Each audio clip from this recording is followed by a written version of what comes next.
အားလုံးပဲမင်္ဂလာပါခင်ဗျာ GIS and Knowledge Channel ကနေကြိုဆိုပါရစေကျွန်တော်အခုဆွေးနွေးမယ့်အကြောင်းကတော့ reclassify tools ပဲဖြစ်ပါတယ် reclassify tools ဆိုတာဘာလဲ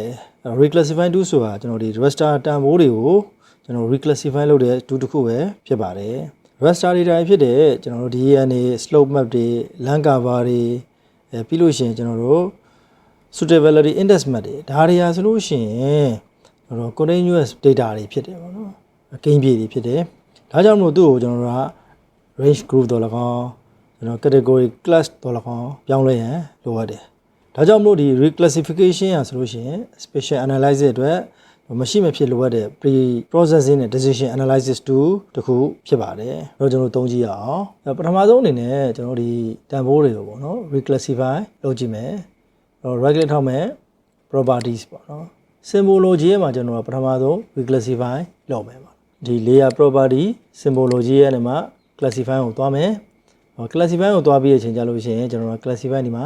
5ခုပေါ့နော်ခွဲလိုက်မယ်ပေါ့နော်5ခုမဟုတ်ကျွန်တော်တို့ဒီမှာ6ခုခွဲလဲရတယ်ပြဿနာမရှိဘူးကျွန်တော်ကဘာလို့5ခုခွဲမလဲဆိုလို့ရှိရင်ဒီ47နဲ့300အထိပေါ့နော်300အထိတစ်ခု300နဲ့900အထိတစ်ခု900နဲ့1000အထိတစ်ခု1000နဲ့1500တစ်ခု1500နဲ့ကျွန်တော်နောက်ဆုံး2380နှစ်အထိဒီလိုမျိုး5ခုကျွန်တော်တို့ခွဲမယ်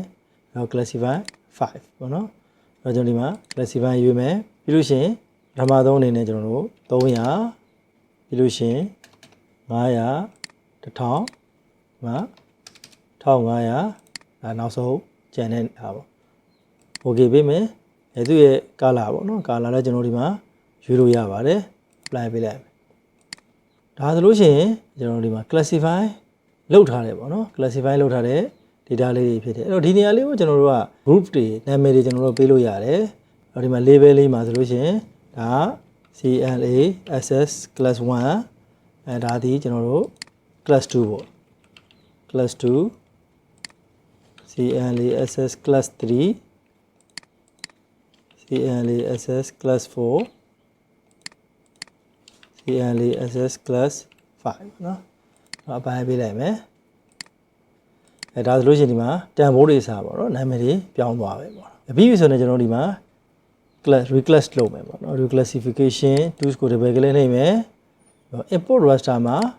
DN ဘမောကိုရွေးလိုက်မယ်အဲ့တော့ကျွန်တော်ဒီမှာ classify လုပ်ထားတယ်ပေါ့နော်300 500 1000 1500 1500အထက်ပေါ့ဒီဟာတွေဒီကျွန်တော်တို့ classify လုပ်ထားတဲ့အတိုင်း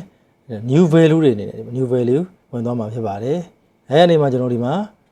output location ကိုကျွန်တော်ရွေးမယ်เนาะ RE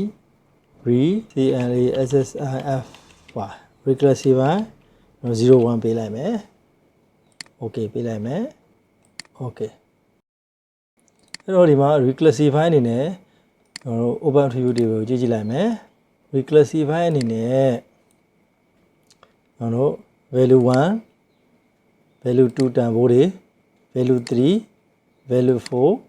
value 5ဒီတန်ဖိုးတွေရမှာဖြစ်ပါတယ် reclassify လုပ်ရတဲ့အကျိုးကျေးဇူးပါဆိုလို့ရှိရင် data တွေကယူရှင်းပြီး decision making အတွက်အထောက်ပံ့ဖြစ်တယ်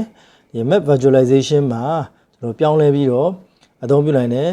ဒီ model လို့ဖို့အတွက်ဆိုလို့ရှိရင် scale raster တွေလိုအပ်တဲ့အခါမှာပေါင်းစည်းစေနိုင်တယ်နောက်တစ်ခုကတော့ကျွန်တော်တို့ policy plan တွေ zone တွေ map တွေတိစောက်ရမှာအခြေခံသုံးစွဲနိုင်ပါတယ်ဒီ reclassification tool နဲ့ပတ်သက်ပြီးတော့ဆွေးနွေးဖို့ရှိရဆိုလို့ရှိရင် YouTube ဗီဒီယိုအောက်မှာ comment ပေးပြီးတော့ဆွေးနွေးနိုင်ပါတယ်ကျွန်တော်ရဲ့ဆွေးနွေးမှုကမိတ်ဆွေအကျိုးရှိရဆိုလို့ရှိရင် like and share ပေးနိုင်ပါတယ်ကျွန်တော်ရဲ့ဆွေးနွေးမှုကမိတ်ဆွေတို့ကြိုက်နေတတ်တယ်ဆိုလို့ရှိရင်ကျွန်တော်ရဲ့ YouTube channel လေးကို subscribe ပေးဖို့မေတ္တာရပ်ခံလိုပါတယ်အားလုံးကိုကျေးဇူးတင်ပါတယ်ခင်ဗျာ